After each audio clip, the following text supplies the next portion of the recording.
बिस्मिल्लाहिर्रहमानिर्रहीम। अस्सलाम वालेकुम साहब भराओ, की हाल चाल है? ठीक ठाक हो? ਅੱਜ ਦੀ ਸਟੇਜ 'ਚ ਅਸੀਂ ਗੱਲ ਕਰਾਂਗੇ ਕਣਕ ਦੀ ਫਸਲ ਤੇ ਜੜੀ ਬੂਟੀ ਮਾਰ ਸਪਰੇਅ ਦੇ ਬਾਰੇ।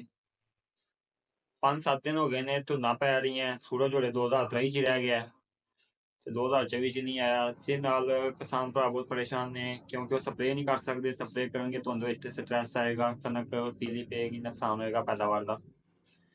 ਤੇ ਕਿਹੜੀ ਸਪਰੇਅ ਜਿਹੜੀ ਕੀਤੀ ਜਾਏ ਜਿਹਦੇ ਨਾਲ ਸਟ੍ਰੈਸ ਨਾ ਆਏ ਤੇ ਸਾਡੀ ਫਸਲ ਦਾ ਜਿਹੜਾ ਝਾੜ ਹੈ ਉਹ ਠੀਕ ਰਹੇ, ਕਣਕ ਪੀਲੀ ਨਾ ਹੋਏ।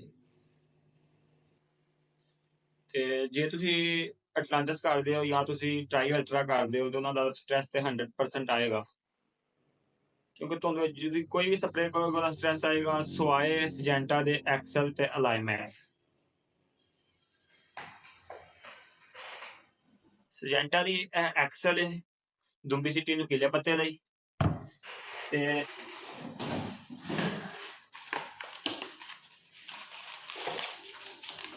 ਅਲਾਈਮੈਕਸ ਹੈ ਚੌੜੇ ਪੱਤੇ ਲਈ, ਸਿੰਜੀ ਮੈਨਾ ਬਾਥੂ ਜੰਗਲੀ ਪਾਲਕ ਵਗੈਰਾ। ਜੇ ਤੁਸੀਂ ਇਹ ਪੂਰੇ ਤਰੀਕੇ ਦੇ ਨਾਲ ਸਪਰੇਅ ਕਰਾਉਂਦੇ ਹੋ ਤੇ ਇਨਸ਼ਾਅੱਲਾ ਤੁਹਾਡਾ ਸਟ੍ਰੈਸ ਨਹੀਂ ਆਏਗਾ, ਫਸਲ ਨੂੰ ਤਾਕਤ ਮਿਲੇਗੀ, ਫਸਲ ਨੂੰ ਕੋਈ ਨੁਕਸਾਨ ਨਹੀਂ ਹੋਏਗਾ ਤੇ ਤੁਹਾਡੀ ਜਿਹੜੀ ਪੈਦਾਵਾਰ ਹੈ ਉਹ ਵੀ ਠੀਕ ਰਹੇਗੀ। ਲੇਕਿਨ ਕੁਛ ਇਤਿਆਦਿਕ ਤਦਾਬੀਰ ਨੇ ਜਿਨ੍ਹਾਂ ਤੇ ਅਮਲ ਕਰਾਂਗੇ ਤੇ ਫੇਰ ਹੀ ਅਸੀਂ ਜਿਹੜਾ ਉਹ ਅੱਛਾ ਰਿਜ਼ਲਟ ਲੈ ਪਾਵਾਂਗੇ।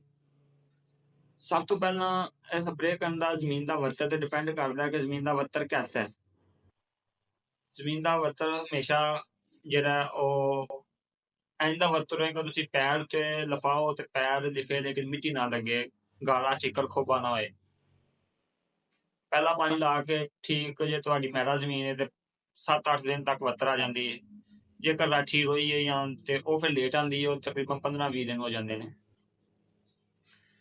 ਤੇ ਉਸ ਤੋਂ ਬਾਅਦ ਜਿਹੜੀ ਉਹ ਟੱਕ ਵਾਲੀ ਨੋਜ਼ਲ ਇਸਤੇਮਾਲ ਕੀਤੀ ਜਾਏ ਤੇ ਟੱਕ ਵਾਲੀ ਨੋਜ਼ਲ ਰੱਖ ਕੇ ਸਿੱਧਾ ਰੱਖ ਕੇ ਟੁਰਿਆ ਜਾਏ ਤਾਂ ਕਿ ਦੋਹਰਾ ਛੱਟਾ ਬਿਲਕੁਲ ਨਾ ਆਏ। ਤੇ ਤੀਸਰਾ ਤੁਹਾਂ 100 ਲੀਟਰ ਪਾਣੀ ਲਗਾਉਣਾ ਹੈ, ਯਾਨੀ ਕਿ 25 ਲੀਟਰ ਵਾਲੀਆਂ 4 ਟੈਂਕੀਆਂ ਫੀ ਏਕੜ। ਤੇ ਜੇ ਤੁਸੀਂ ਇਹਨਾਂ ਤਰੀਕਾਕਾਰ ਤੇ ਅਮਲ ਕਰਦੇ ਹੋ, ਪਾਣੀ ਫਰੈਸ਼ ਲਗਾਉਂਦੇ ਹੋ, ਤਾਜ਼ਾ ਪਾਣੀ ਜਿਹੜਾ ਨਲਕੇ ਦਾ ਜਾਂ ਤੁਸੀਂ ਮੋਟਰ ਦਾ ਤਾਜ਼ਾ ਪਾਣੀ ਕੱਢ ਕੇ ਲਗਾਉਂਦੇ ਹੋ, ਤੇ ਇਨਸ਼ਾਅੱਲਾ ਜੇ ਤੁਸੀਂ ਇਹ ਦਵਾਈ ਇਸਤੇਮਾਲ ਕਰਦੇ ਹੋ ਤਾਂ ਉਹਦਾ ਰਿਜ਼ਲਟ ਵੀ 100% ਹੈ। ਚੌੜਾ ਪੱਤਾ ਤੇ ਗਿੱਲਾ ਪੱਤਾ ਦੋਨੋਂ ਕਵਰ ਹੋਣਗੇ ਤੇ ਸਟ੍ਰੈਸ ਵੀ ਨਹੀਂ ਆਏਗਾ, ਕਣਕ ਪੀਲੀ ਵੀ ਨਹੀਂ ਪਏਗੀ ਤੇ ਗਰੋਥ ਵੀ ਸ਼ਾਨਦਾਰ ਹੋਏਗੀ। ਲਿਹਾਜ਼ਾ ਧੁੰਦ ਤੋਂ ਪਰੇਸ਼ਾਨ ਹੋਣ ਦੀ ਲੋੜ ਨਹੀਂ ਹੈ।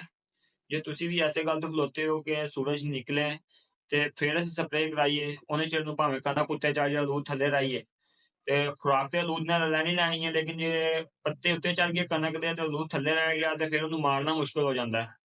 ਸਪਰੇਅ ਤੁਸੀਂ ਕਰੋਗੇ ਉਹ ਕਣਕ ਦੇ ਉੱਤੇ ਪਏਗੀ, ਉਹ ਜੜੀ ਬੂਟੀ ਤੇ ਨਹੀਂ ਪਏਗੀ ਤੇ ਉਹਦਾ ਫਾਇਦਾ ਨਹੀਂ ਹੋਏਗਾ। ਜਾਂ ਫਿਰ ਤੁਸੀਂ ਲੇਟ ਹੋ ਰਹੇ ਹੋ, ਦਿਨ ਬ ਦਿਨ ਲੇਟ ਹੋ ਰਹੇ ਹੋ ਕਿ ਧੁੱਪਾਂ ਨਿਕਲਣ ਤੇ ਫਿਰ ਅਸੀਂ ਸਪਰੇਅ ਕਰਾਈਏ, ਤੇ ਤੁਸੀਂ ਧੁੱਪਾਂ ਨਿਕਲਣ ਦਾ ਇੰਤਜ਼ਾਰ ਨਾ ਕਰੋ, ਤੁਸੀਂ ਐਕਸਲ ਤੇ ਅਲਾਈਮੈਕਸ ਦਾ ਇਸਤੇਮਾਲ ਕਰੋ ਤੇ ਸਪਰੇਅ ਕਰੋ। ਇਨਸ਼ਾਅੱਲਾ ਸਟ੍ਰੈਸ ਬਿਲਕੁਲ ਨਹੀਂ ਆਏਗਾ ਤੇ ਪੈਦਾਵਾਰ ਵੀ ਚੰਗੀ ਹੋਏਗੀ।